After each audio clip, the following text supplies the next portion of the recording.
Advances in technology have managed to coax some seriously big sound out of some surprisingly small boxes. But you can only cheat the laws of physics so far. And when it comes to home theater, let's face it, sometimes bigger is better. So we wanted to put together a massive home theater system. And to do that, we went to Klipsch. They sent us the top of the line of their Reference Premiere series. We've got a series of huge speakers to set up now, so let's get to work. Now, you may have heard that hard, flat surfaces are bad news for home theater systems, and yeah, that's true. But frankly, this is the only space in our office that's large enough for us to accommodate the speakers and give us a little room to film. Plus, we think it looks cool. And honestly, by the time we're sitting in the middle of all these speakers, really cranking it up, the sheer power of the system is probably gonna overwhelm anyway. For this setup, we followed some pretty basic principles. What you want is your head to be the tip of a triangle with the front, left, and right speakers. The center, you put right in the middle of those speakers. Place your subwoofers, side surrounds off to the side, and rear surrounds in the back, and you're good to go. Our source of power for this system is going to be the Anthem MRX 710, and I chose this receiver because it's got a very neutral sound. The Klipsch already have a very sparkly top end and plenty of bass. I don't want a receiver adding too much to that. Then, for a source, we've got the Pioneer BDP88FD, a stellar Blu-ray player by all accounts. With everything hooked up, we've got a little setup to take care of. We set speaker distances, set the size, the crossover point, and then most importantly, calibrate the levels so we have a balanced response from every speaker in the system.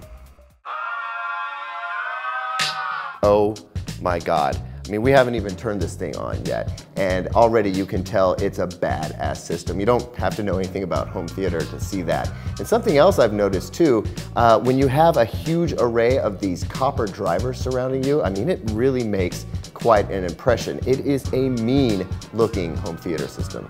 The floor standing speakers you see are the RP-280F. That would be the flagship of the Reference Premiere line. And we've got them up front and in the surround back position, which is not normal. You could easily use a bookshelf speaker back there, but hey, we're going for it today, so why not? Now, you don't have to get the big beast that we have today with the 8-inch drivers. Klipsch offers two other models that are slightly smaller in stature, but still sound huge.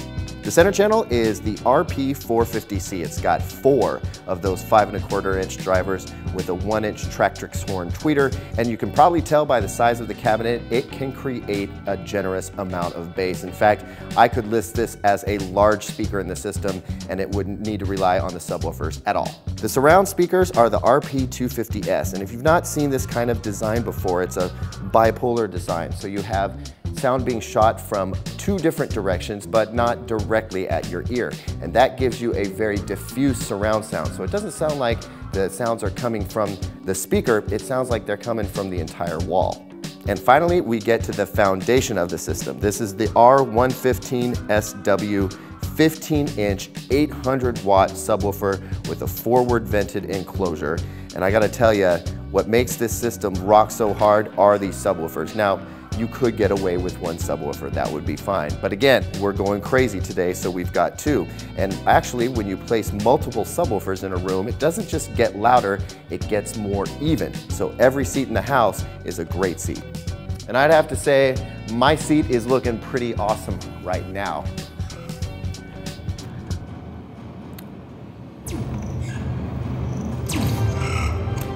You know, it can be really difficult to explain what a speaker sounds like in words. That's the big challenge, isn't it? But with Klipsch, it's always a little bit easier because Klipsch speakers are just straight up fun. I always have a lot of fun when I'm listening to Klipsch systems, and this one is no different. It's extremely visceral and alive and detailed, but those Tractrix Horn tweeters, they don't go over the edge. They provide a lot of detail, and that makes for a lot of excitement, but they never get too aggressive. So you can really crank the system up, never hear any distortion, and never be bothered by the sound or the loudness. Part of that, I think, is because Klipsch speakers are historically sensitive, so you don't have to feed them with a ton of power to get a lot of sound out. But that said, we've got plenty of headroom here, so when we get to the more explosive moments, the speakers really jump alive. And part of the amazing sound the system's putting out right now is provided by the bass from the 2 15-inch subs. It is deep and guttural. It shakes the room. It shakes you. It really delivers the impact of that big budget blockbuster you're watching. I'm especially impressed by the center channel right now. It's extremely detailed and poignant, so nobody is gonna ever have trouble understanding what's being said in the movie. Dialogue is always gonna be clear. Not only that, but it's got the kind of authority and punch that the floor standers sitting next to it have. So you get this totally seamless movement across the front, and the entire surround sound sphere is just contiguous front to back.